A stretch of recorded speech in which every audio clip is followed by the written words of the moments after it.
Wakanda Forever is storming the box office, and I have my spoiler thoughts on the sequel to Black Panther right now.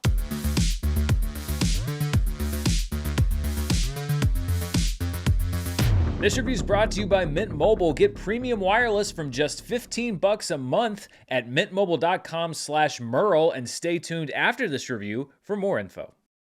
Hello everybody and welcome to my spoiler review for Black Panther Wakanda Forever. I'm up a little bit later than I anticipated because I had a complete camera failure yesterday.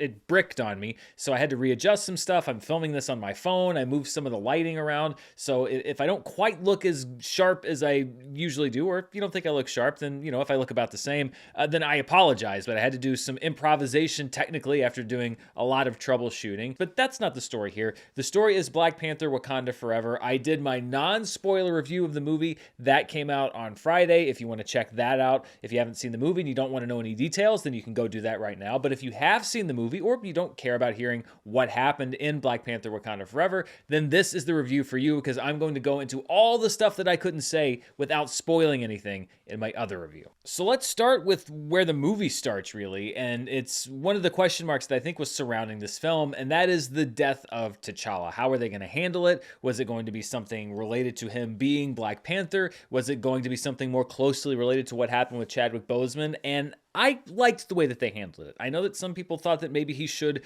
go out in kind of a more quote-unquote heroic way, saving the world, but I think to mirror what actually happened with Chadwick Boseman, to have T'Challa die from illness, from something that nobody knew about, from something that couldn't be cured, I think that helps to strengthen that bond between what the audience felt for this character and what the audience felt for the actor who played him, because Chadwick Boseman connected to people so viscerally and so powerfully, and he put so much of himself into every single role that he played. It hit right for me, and I think it was probably also instructive and helpful for the actors who could tie their characters' feelings even more closely into their own, because I'm sure that making this movie was part of the process for them as well. Having Shuri so intricately involved in trying to replicate the heart-shaped herb as the time was running down and trying to save T'Challa and not being able to do that, that played such a big role in her transition into becoming the Black Panther later on in the movie. And it also fed into her anger that she almost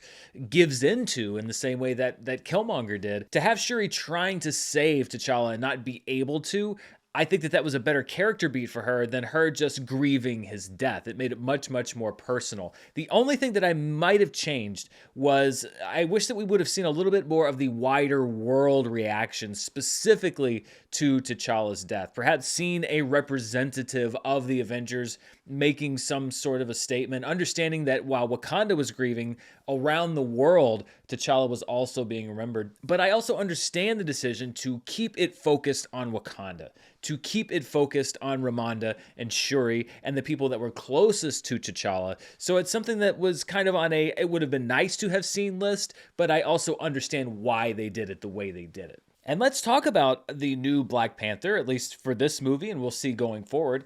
I think we all pretty much knew what direction this was headed, that Shuri was the next in line. The marketing toward the end really all but confirmed it. And again, from a character perspective, I like how they wrote it with Shuri and bringing in the ancestral plane and her learning how to be the protector. What kind of protector is she going to be? Is she going to be filled with rage? Is she going to be going after revenge? Or is she going to be looking for justice? That was really good, and I thought the movie handled it really well. Again, my only qualm would be that I wish there had been a little bit more discussion about who it was going to be, even if it was already going to be Shuri, because I think that Nakia could certainly have had a strong claim to taking up that role. I actually thought for a while that Okoye, because she was exiled from the Dora Milaje, that perhaps this was a misdirect on the part of the marketing and Shuri wasn't going to become Black Panther and it was going to be Okoye and it was a redemption arc for her. And so I think the movie could have, in just a minute or two of screen time, just had a discussion between those characters as to who it should be instead of just jumping straight to to, oh, well, it's going to be Shuri. Okoye also, I feel, got really short shrift in this movie to a certain degree. The first couple of acts, she got a lot to do, but that third act, really that suit that they gave her, that Midnight Angel suit, I know that it's from the comic books, but that did not translate well to the screen at all. And I just, Denai Guerrera is such a great actress, and her face is so expressive. She brings such a physicality to that role of Okoye, and to just put her behind, it looked like a blue Predator suit. I was not a fan of that. That really kind of took me out of that third act and made it feel more generic and marvelly by just sticking one of your characters in a suit, because we've seen that done so many times. I really do wish, even if you're not going to have her take over the role of Black Panther, that they would have given Okoye a better third act role than just putting her in this new suit that, by the way, Okoye was right, was very ugly and not attractive at all. One of my favorite scenes was when Shuri went to the ancestral plane and did not see T'Challa, did not see her mother or her father, but instead saw Killmonger. That's something that maybe I should have seen it coming, but again, it makes sense because these are two characters for vastly different reasons who are driven by anger and rage and want revenge. And I liked that confrontation because going into the movie, or at least coming out of the last one, the two characters that were perhaps the least similar are Shuri and Killmonger. And yet we see through what happens in this movie that Shuri is brought to the brink of almost achieving what Killmonger did not achieve and becoming a vengeful Black Panther. And so I liked that scene, and Michael B. Jordan is always great to see in any movie, and especially to be able to bring him back to this franchise. I do wish we gotten a little bit more of Shuri as the Black Panther, and again, I think that that's where the bigness of the third act got in the way, because I liked that one-on-one confrontation with Namor, and the fact that it was kind of happening with this huge fight going on behind them in the background. I would have been fine with just that confrontation, this one-on-one duel. But there's something really interesting that I noticed about it, and I don't know if anyone else has pointed this out, but you have a very similar beat in this fight, almost exactly, actually, to the fight at the end of Batman v Superman. You have Namor on the ground, you have Shuri with a spear to his neck, and then right when she's about to strike the killing blow, we see these flashes where she understands how similar they are. And we see, Namor's birth and his family against Shuri's childhood and her family, and the fact that Wakanda and Talokan aren't that different as far as kingdoms go. And it's actually the exact same principle as Save Martha. The fact that you have this shared humanity, this commonality with your enemy, this person who you think that you have to destroy, and that is what stays your hand and keeps you from killing them. It's almost exactly the same thing, but the execution here, I think, is what worked. And in a way, it almost goes back to Batman v Superman and says that it's not necessarily the idea of, oh, we both have mothers named Martha. It's the execution. And I think watching Black Panther Wakanda Forever, Batman v Superman could have been regarded much more differently, especially in that moment, if they had executed that idea more closely to what they did in this film. But that was something when I was driving home, I'm like, wait a minute, that's like the exact same thing, just done in a different way. I did think for a moment at the end that they were going to wipe out T'Challa's entire family when Shuri took that spear all the way through her, completely impaled. I mean, you have to wonder, one does wonder how she could survive that. But Tony Stark survived a very similar injury in Avengers Infinity War, so it's not like we haven't seen that before. And this is a comic book movie. People get injured all the time and they just kind of get up and brush it off. There would have been some kind of a very tragic, beautiful thing to having the entire family together in the astral plane, and then the next chapter of the Black Panther saga is those who remain in Wakanda, whether it's M'Baku or Nakia or Okoye, taking over and carrying on that legacy. But at the same time, how much tragedy can you put into one movie? I mean, there were people in my theater when that happened that were just going like, no, you can't do that because you've already killed T'Challa. You kill Ramonda in the middle of the movie. Now it looks like you're going to kill Shuri. I do think that there is a certain segment of the audience that would have been really put off by that because it just would have seemed like it was too much. So part of me does kind of say like, that would have been an interesting route to go, to move away from this family completely. But the other part says, no, you can't end on that note because it's just almost too bleak. Even as beautiful as it might be to think of the family being reunited, it's just too much. One thing I wish that they'd given us a little bit more clarity on is M'Baku and what his role is, because we see that Shuri does not show up to take the throne, and it seems like M'Baku is going to be the king of Wakanda.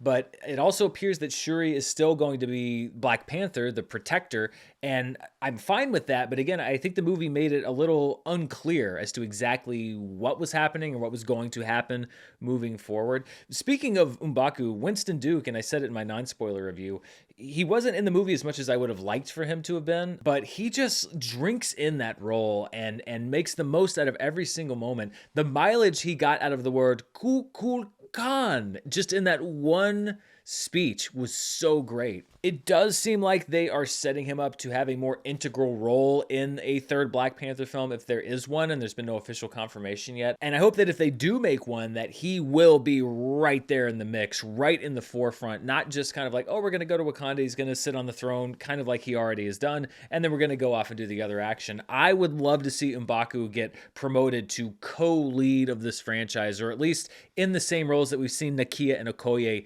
through these first couple movies. Let's talk for a few minutes about Angela Bassett, because this franchise was so lucky to have her on board from the beginning. She crushed her role. There was so much to deal with. I don't know if Letitia Wright could have shouldered it all on her own. And that's not an insult to Letitia Wright, by the way. It just means that it's hard for one character to take all of that on her shoulders. In a different world, if Ramonda had not made it out of the first Black Panther film, or not made it back from, the Thanos snap and all of that stuff, the fact that she and Angela Bassett were there to represent the family and to take this story from beginning to end was so important. And I really think that Angela Bassett carried much of the first half of the movie. She is a world-class actress, and that's not news to anybody, but the way that she was able to shoulder the resolve, the grief, the anger, that scene in the United Nations where she basically put the world in their place, exposed the people that were out there trying to exploit Wakanda and take the vibranium because they thought that Wakanda was weak and they could come in and take those resources, and just shut them down cold in that scene.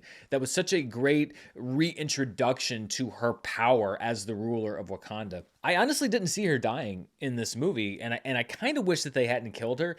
Again, I understand the sacrifice, but I don't think it was handled necessarily in the most impactful way. It's something that just sort of happened. So in retrospect, I do wish they'd handled her death a little bit differently, given her more of an impact in that moment. But Ramonda and Angela Bassett's impact on the movie overall was very profound and very striking. I know people are talking award stuff. I don't know if that's going to happen, because there is such a mountain to climb with movies like Black Panther, Wakanda Forever in the performance categories. But she was absolutely a standout, and what a way to leave a legacy for this character, who, because of her role, was many times in the background of the action in the previous films, taking that foreground, being the queen of Wakanda, holding things together. It was just so well done and so well performed. I talked about Riri Williams in my non-spoiler review, and the fact that while I enjoyed the character, I really didn't feel like she had a place in the movie, or at least not a place that was necessary for her to be in there.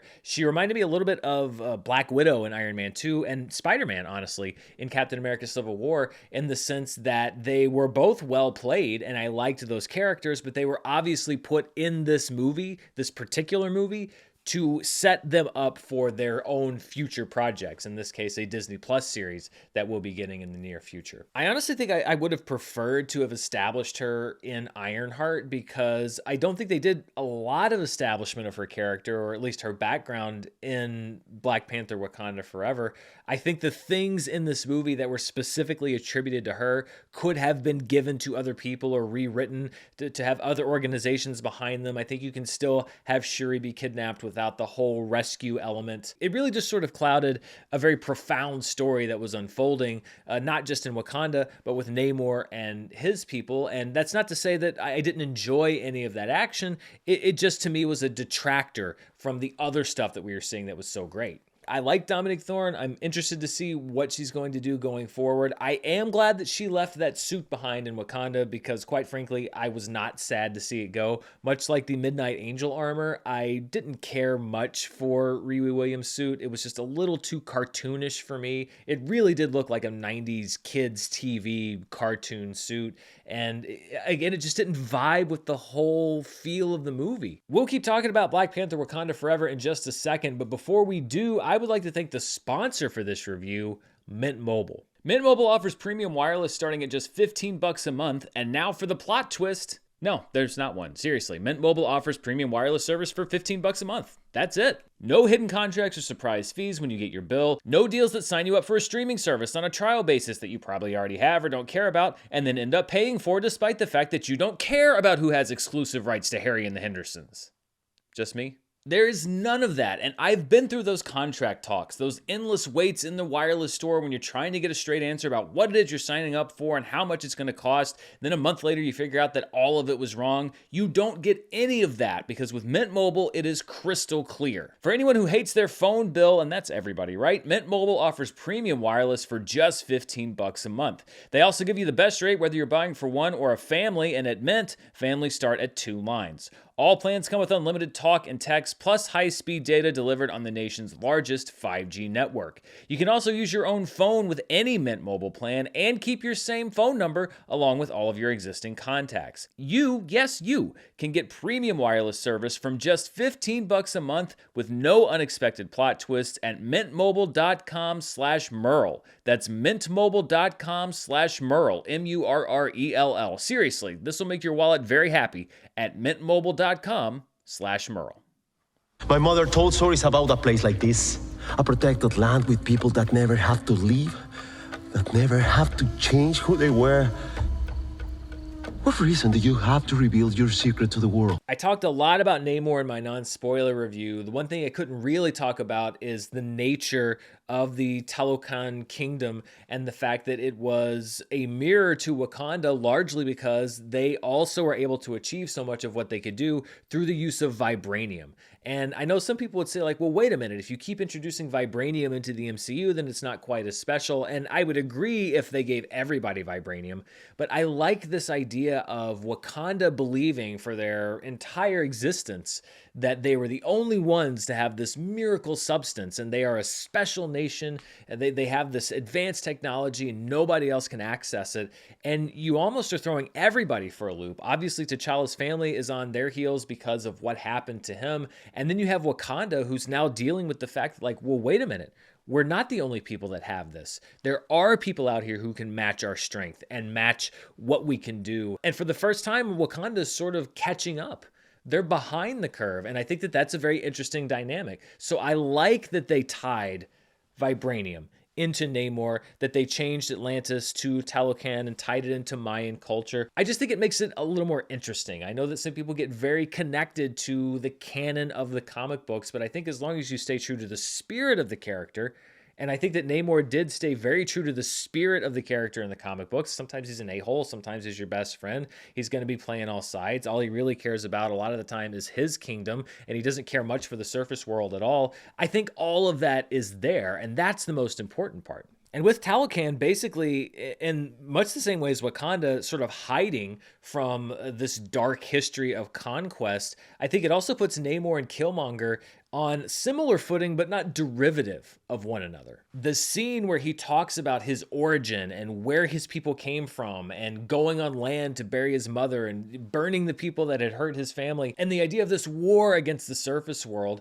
you understand where he's coming from. He's not just an arch villain. He's somebody who has reasonable goals and beliefs that if you were in his position, maybe you would do the same thing. And I think those are the most interesting kinds of antagonists. I think it's a really great lesson on how to introduce a character that I think is going to have great importance in the Marvel Cinematic Universe overall, and yet he's introduced in this movie that makes him important to this movie and this universe first and foremost. So many times we've seen characters that are just thrown into whatever is the next movie up in some cinematic universe because they need to get marketed and established, and it doesn't really make that much sense for them to be there. Here, it makes total sense why Namor was introduced in this film, what his role is in regard to Wakanda, and also why you could see him in future projects. And I know that this was reportedly part of the original Black Panther Wakanda Forever script, so I don't know what exactly was changed or kept the same, but I thought that this was really, really well done. One thing I hope they lean into a bit more is the abilities of Namor and his kingdom and his people, because I loved that siren-like ability that they were able to have on that first attack that we see, and that was just a very creepy scene. And I know they referenced it a couple of other times, but I would honestly love to see just like a whole other movie of them attacking, perhaps in conjunction with our heroes, perhaps against some of our heroes, but to really see even more what their power is when it is fully unleashed, because they are a mighty, mighty force in the MCU now. We got an unexpected appearance from Valentina Allegra de Fontaine, who we find out is the ex-wife of Everett Ross, which, yeah, okay, it seems a little sitcom-y. Of all the things that didn't fit in this movie, this to me was the thing that didn't fit the most. I didn't need any of this stuff. It all seemed like set up for Thunderbolts. It completely detracted from what else was going on. It really wasn't even in the same tone. I really do think that the character that was most impacted by the pandemic kind of shuffling everything up, Valentina and Julia Louis-Dreyfus. I have some sympathy for the fact that the pandemic changed a lot of plans, but I still don't see a whole lot of focus with what she's supposed to be doing in this universe, and I think that it's going to be maybe another year or two before it really, really becomes clear. This is one of the only Marvel films I can think of that did not have a end-credit scene of any kind, not even a trailer for a future movie. We just have the mid-credit scene, which is really just a continuation of the final scene, and that introduces the concept that T'Challa had a child with Nakia, who Nakia has been protecting from the world outside. The child's name is Toussaint, but we learn that his Wakanda name is T'Challa, and it is a very clear nod to the fact that this legacy will continue. And I'm on board with this. Again, it may seem a bit indulgent, and some people might even say a little cheap to bring out a kid and say, like, see, he had a son. But I think the important thing to leave people in mind of at the end of this film is the idea of legacy. And T'Challa's legacy and Chadwick Boseman's legacy was over this entire film. It left things on this note of hope. And I think that that was important. I like that we didn't really see Shuri truly grieve until this scene when she burns the ceremonial robes, and we see for the first time in the movie since that great Marvel title card, those shots of Chadwick Boseman as she's remembering her time with her brother. I think that that was a catharsis that we needed at the end of this movie, that Shuri couldn't have done in the middle, because she needed that anger and rage and grief to kind of go through her journey as Black Panther, to save that for the end, and then to end on this little note of hope. Whether they develop that or whether they don't develop it, I think that that was kind of a beautiful thing. And I can almost feel Ryan Coogler wanting to say, I want to end the movie this way. I don't want to end things sad. I want to end things with this look toward the future. Now, one thing that people have brought up, and it's a very tough subject to discuss, is should there have been a recasting of the role? And I remember just over 2 years ago, right after Chadwick Boseman passed away, almost everybody was saying, like, you can't recast this role. It always felt like there was this rush to decide, to say, we're going to recast Chadwick or we're not going to recast Chadwick. And I feel like the trigger was pulled very early on, because this movie was only delayed by 6 months, despite the fact that the entire thing really had to be completely rewritten. The story had to be completely reconceptualized. And for that drastic change to happen, and for there to be a delay really of only 6 months, is an impressive feat creatively. But also, I do wish that whether the decision would have been to recast T'Challa or not to recast T'Challa, I do wish that there had been more time allowed to make it. When looking at some of the other things in this movie, there's so much about it that, because it's fresh, feels so real. And is great about this movie. But I also wonder how much of the decision making in it was also because, well, we have to make these decisions fresh and still in our grief, because we've got to get this movie made. We got to start filming. We got to hit this date. 2022 is on its way. And it feels like there's a bit of an inflexibility because you're part of the machine. I would have been very happy to wait until 2023 and have that decision made 6 months later. But at the same time, there's something about giving Chadwick Boseman sort of eternal ownership over this character that's also wonderful. The last thing is, I think I may actually do a separate video of this in the near future, but this was the last project in Phase 4 of Marvel. It covered 15 different movies and TV shows. I was looking at all of the different stuff, and this was in the top third. I'd say this is probably number 5 or 6 as far as what I enjoyed. But I also realized that I had strong feelings, really like, I really, really like this, or really, really like even parts of this, about less than half of this. Some people would say like, oh, well, it's because you've seen so much Marvel stuff. You're over it. I think part of it may also be that the quality is dropping, that the focus isn't there. I think you saw part of it in this movie. The focus was not there in this movie the same way that it was there in the best Marvel films. And a lot of people would say like, well, that's because of the circumstances, etc.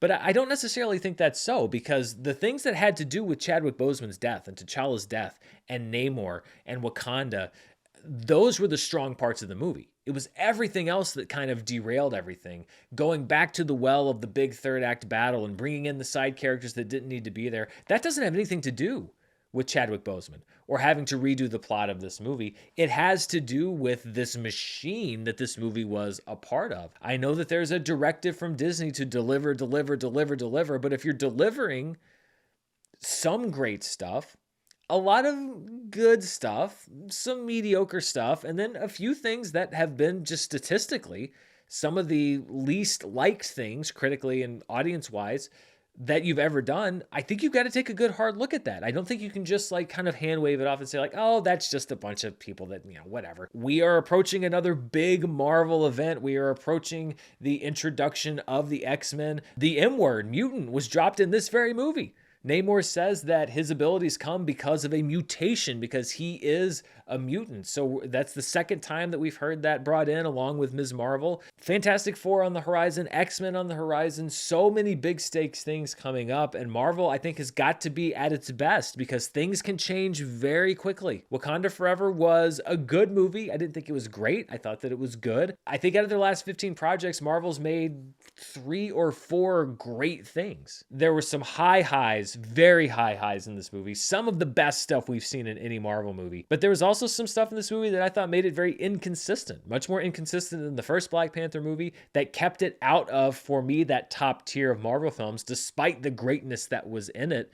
And that could be a story going forward. Who knows? So those are my spoiler thoughts on Black Panther Wakanda Forever. What did you think? Is this in that S+, A+ tier of Marvel movies for you? Did the greatness of what you loved in this movie outweigh the stuff that you didn't like? Or did you love everything? Let me know down in the comments below. And as always, thank you so much for watching. I'll be right back here very soon with a report on the opening weekend for Black Panther Wakanda Forever, and I also have some big reviews coming up. I have a review of Glass Onion, the second Knives Out movie, which will be coming out in the next week. I'm excited to talk about that. As we get into awards season as well, I'm going to be talking about more movies like The Banshees of Inisherin and some of these smaller films that have been my favorites of the year as I also start to discover them. The Fabelmans is one that I can't wait to see, the latest from Steven Spielberg. So things are heating up even as the temperatures cool down here on the channel. Thank you as always for watching. Until next time, stay safe, and I'll see you then.